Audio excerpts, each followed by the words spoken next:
Moi, je m'appelle Anna Laredo, je suis journaliste reporter d'images, JRI en gros. Donc je suis journaliste et j'ai une formation de montage vidéo. Pour résumer, je dirais que je suis JRI, journaliste reporter d'images, parce que je suis journaliste, parce que je fais du montage, parce que je suis réalisatrice de mes sujets. Voilà, je fais de la prise de vue, voilà, je suis JRI. Maintenant, quand je fais du film d'entreprise, je suis réalisatrice. Quand je fais des ateliers vidéo, je suis formatrice vidéo. Donc c'est vrai que j'ai plusieurs étiquettes. Tout est autour des métiers de l'image, mais c'est vrai que j'ai plein de métiers différents. J'ai vécu de 2 ans à 17 ans à Noyon. J'ai fait toute ma scolarité à Noyon, maternelle, école primaire, collège, lycée.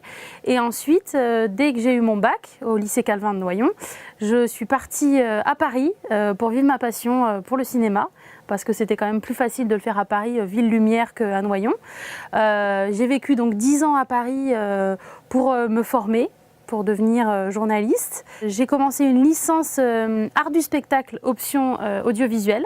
En fait, études cinématographiques de façon plus générale.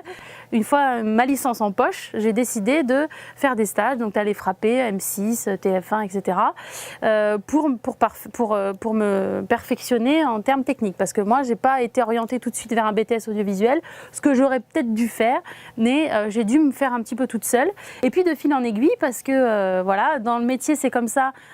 Aujourd'hui, on est amené à tout faire de A à Z, donc à être journaliste, mais aussi à toucher à la caméra et puis aussi à toucher au montage. Donc de fil en aiguille, j'ai été amenée à aller sur le terrain, à faire moi-même les interviews, à les filmer toute seule avec ma petite caméra, mon petit micro. Voilà, donc j'ai été comme ça formée au métier de journaliste reporter d'images, JRI. Alors là, vous êtes devant ma station de montage. Donc ça, c'est une station de montage. De ce côté-là, on travaille sur un logiciel professionnel qui s'appelle Final Cut Pro. Donc là, c'est pour tout ce qui est montage professionnel, mais même les jeunes de mes ateliers vidéo peuvent bénéficier de ce logiciel-là, parce que c'est pas si compliqué que ça, il suffit de les décrire bien.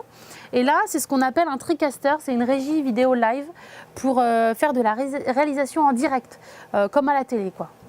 On peut passer d'une caméra à l'autre, faire des fondus pour faire de la réalisation live. Si je faisais tout le temps du montage, j'en aurais marre. Si j'étais tout le temps sur le terrain, je serais fatiguée.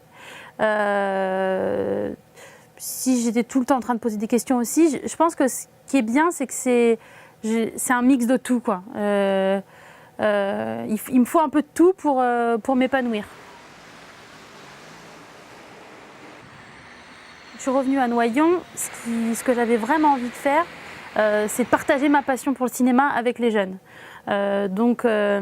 Aujourd'hui, j'ai quand même, au bout de 10 ans de métier, j'ai quand même acquis une certaine aisance dans ce que je fais et je voulais pas garder tout ça pour moi. Il fallait forcément que je le partage avec les jeunes. Donc ça, c'est vraiment le côté qui est assez palpitant, parce que on n'est plus émerveillé que pour soi-même, c'est-à-dire qu'on est émerveillé et en plus on le fait partager et on voit les étincelles dans les yeux des autres. Et ça me plaît vraiment, parce que je me sens moins centrée sur moi-même. Et c'est un peu le problème dans ce métier, c'est qu'on fonce tête baissée, on enchaîne les choses et on ne se rend plus compte de ce qu'on fait. Et quand on a des jeunes qui nous regardent, qui nous disent « Ah, j'ai appris quelque chose aujourd'hui, je ne regarderai pas le journal de télé ce soir de la même manière » ou « Hier, j'ai dit à mes parents que ça, c'était un gros plan et ça, c'était un plan rapproché. » Bah ça, c'est génial, parce que tu as l'impression d'avoir transmis quelque chose et tu fais plus ça que pour toi, quoi. Donc ça me plaît, quoi.